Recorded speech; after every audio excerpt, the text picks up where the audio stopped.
بسم اللہ الرحمن الرحیم۔ آج ہم آپ کو ایک ایسا واقعہ سنانے جا رہے ہیں جو صرف ایک تاریخی قصہ نہیں بلکہ ایک پیغام ہے، صبر کا، اطاعت کا، قربانی کا۔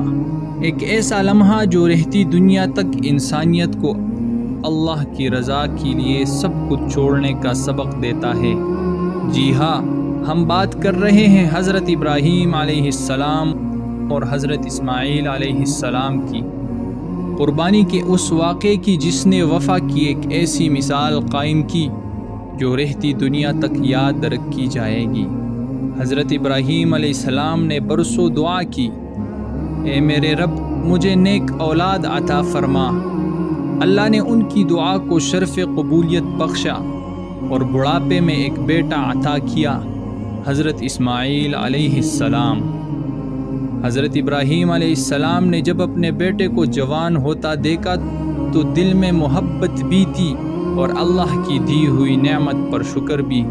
اسماعیل علیہ السلام فرمان بردار، باادب، نیک اور صالح تھے، لیکن ایک رات خواب میں حضرت ابراہیم علیہ السلام نے کچھ عجیب دیکھا۔ وہ اپنے بیٹے کو اللہ کے لیے قربان کر رہے ہیں۔ یہ خواب کوئی عام خواب نہ تھا، یہ وحی تھی، آزمائش تھی اور قرب الہی کا دروازہ تھا۔ حضرت ابراہیم علیہ السلام نے بیٹے سے کہا، اے میرے پیارے بیٹے، میں خواب میں دیکھتا ہوں کہ میں تمہیں ذبح کر رہا ہوں، تمہاری کیا رائے ہے؟ حضرت اسماعیل علیہ السلام، جنہوں نے بچپن ہی سے اللہ کی رضا کو اپنا مقصد بنایا، عرض کرتے ہیں، اے ابا جان، وہی کیجئے جس کا آپ کو حکم دیا گیا ہے، انشاءاللہ آپ مجھے صبر کرنے والوں میں پائیں گے۔ حضرت ابراہیم علیہ السلام اپنے بیٹے کو لے کر وادی مینا کی طرف روانہ ہوئے۔ راستے میں شیطان نے بار بار وسوسے ڈالنے کی کوشش کی، لیکن ابراہیم علیہ السلام نے 3 بار کنکریاں مار کر اس کو بھگا دیا۔ یہی وہ مقام ہے جہاں آج حاجی حضرات رمی جمار شیطان کو کنکریاں مارا کرتے ہیں۔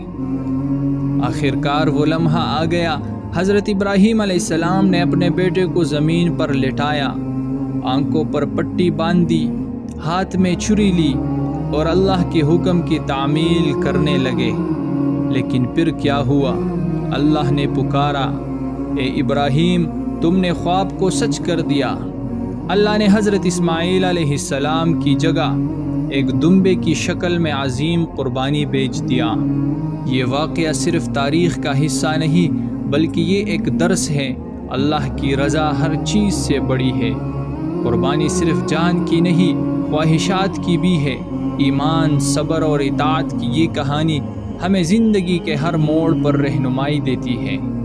آج جب ہم قربانی کرتے ہیں تو صرف گوشت اللہ تک نہیں پہنچتا، اللہ تک نہ ان کے گوشت پہنچتے ہیں نہ خون، بلکہ تمہارا تقویٰ پہنچتا ہے۔ قربانی کو صرف رسم نہ سمجھے بلکہ اس کے پیچھے چھپی روح کو سمجھے، قربانی کی اصل روح کو جانے۔ اگر یہ واقعہ آپ کے دل کو چھو گیا تو اس ویڈیو کو دوسروں کے ساتھ ضرور شیئر کریں تاکہ قربانی کا اصل پیغام سب تک پہنچے۔